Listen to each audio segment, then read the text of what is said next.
नमस्कार, देवभूमि चैनल में आपका स्वागत है। आज के इस वीडियो में हम बात करेंगे महालक्ष्मी व्रत की। महालक्ष्मी व्रत 2023 में किस दिन है, पूजा की विधि क्या है, कैसे माँ लक्ष्मी की पूजा करनी है, व्रत कब करना है, अगर आपने 22 सितंबर को नहीं रखा है तो उसके बाद व्रत कब रख सकते हैं, ये सभी जानकारी आपको आज के इस वीडियो में मिलेगी। आप सभी जानते हैं महालक्ष्मी व्रत जो माँ लक्ष्मी को समर्पित है, ये 16 दिनों तक चलता है।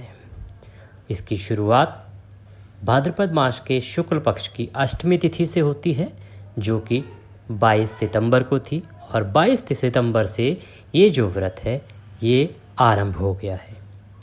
अगर आप पहली बार महालक्ष्मी का व्रत कर रहे हैं तो आपके लिए बहुत सारी बातों को जान लेना बहुत आवश्यक है।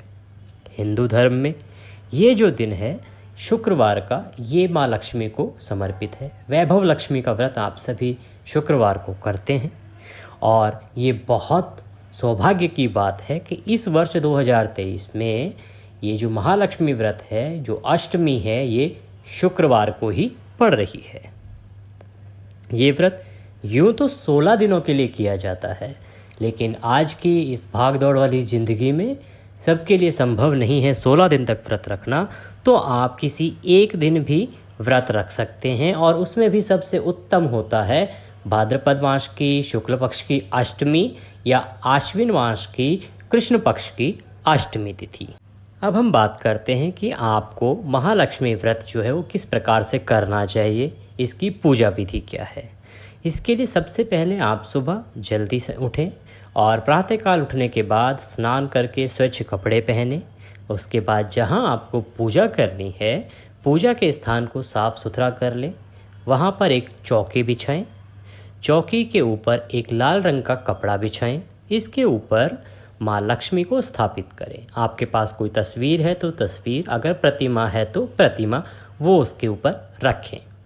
लक्ष्मी जी की स्थापना करने के बाद माँ लक्ष्मी को स्नान कराएंगे। सबसे पहले शुद्धियोदक स्नान जिसे कहते हैं, एक थोड़ा सा पानी लें, उसमें गंगाजल डाल दें, उससे स्नान कराएं। स्नान आप किसी पुष्प से ऐसे छींटे देके करा सकते हैं। उसके बाद पंचामृत से स्नान कराएंगे।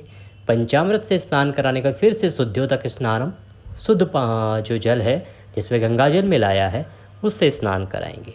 माँ को स्नान कराने के बाद आप एक साफ़ स्वच्छ कपड़े से उनको पोंछें, उनको कुमकुम रौली से तिलक करें, अक्षत लगाएं, माँ को पुष्प अर्पित करें, माला पहनाएं।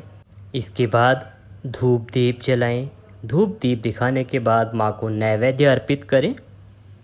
नैवेद्य अर्पित करने के बाद माँ को 16 श्रृंगार जो आपने सामान एकत्र किया है वह अर्पित करें। ये बहुत ही शुभ माना जाता है।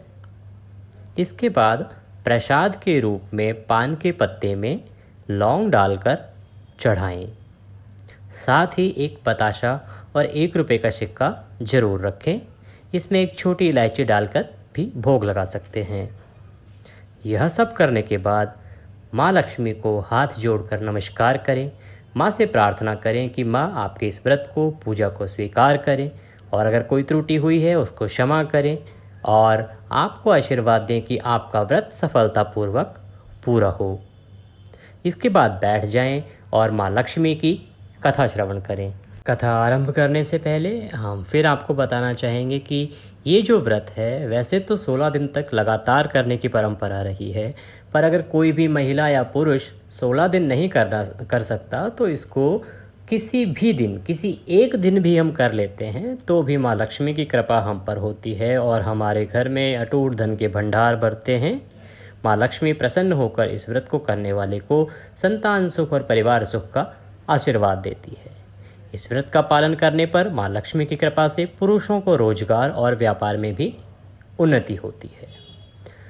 अब हम आपको बताते हैं कि ये चमत्कारी और महाशक्तिशाली माँ लक्ष्मी व्रत है किस दिन।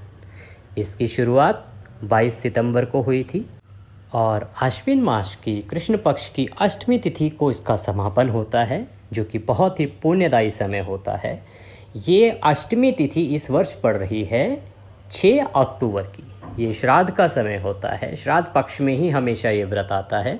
तो 6 अक्टूबर को जो अष्टमी है उस दिन महालक्ष्मी व्रत रखा जाएगा। महालक्ष्मी व्रत जो है इसको करें और माँ लक्ष्मी का आशीर्वाद प्राप्त करें। तो ये थी जानकारी महालक्ष्मी व्रत के बारे में कि महालक्ष्मी व्रत किस दिन आपको करना है, कैसे पूजा आपको करनी है और क्या आपको भोग लगाना है। कथा श्रवण करने के लिए जुड़े रहिए देवभूमि चैनल के साथ। अगले वीडियो में हम आपको कथा सुनाएंगे।